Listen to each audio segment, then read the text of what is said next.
The Rafah Crossing is currently closed after Israeli tanks seized the Palestinian side. It is the only way to get between Israel and Egypt, and it is a vital crossing for food, water, and other aid into Gaza. Fuel is so that surgeons can operate with light. We're about a day or two away from having no fuel again in the Gaza Strip. The death toll from Monday's Israeli strike on Rafah is now up to 27 people, including 6 children. People were warned to evacuate from eastern Rafah ahead of the attack. Many Palestinians who already fled their homes in Gaza packed up their belongings and headed off to an unknown path. I don't know where to go.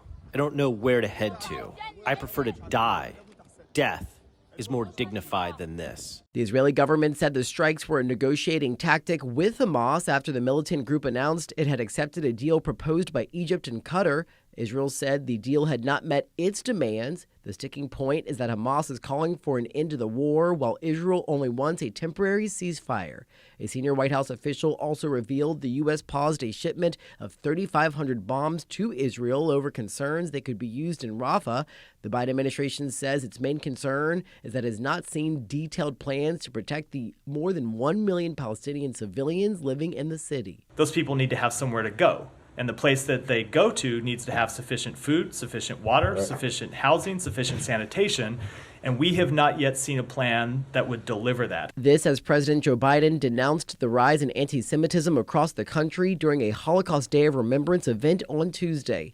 The president reiterated his support for Israel after the October 7th Hamas attack marked the deadliest day for Jews since the Holocaust. Here we are, not 75 years later, but just 7.5 months later, and people are already forgetting. They're already forgetting that Hamas unleashed this terror. The Anti-Defamation League documented nearly 8,900 incidents last year and says anti-Semitism surged in the wake of the October 7th Hamas attack. In Washington, Daniel Grimes, Spectrum News.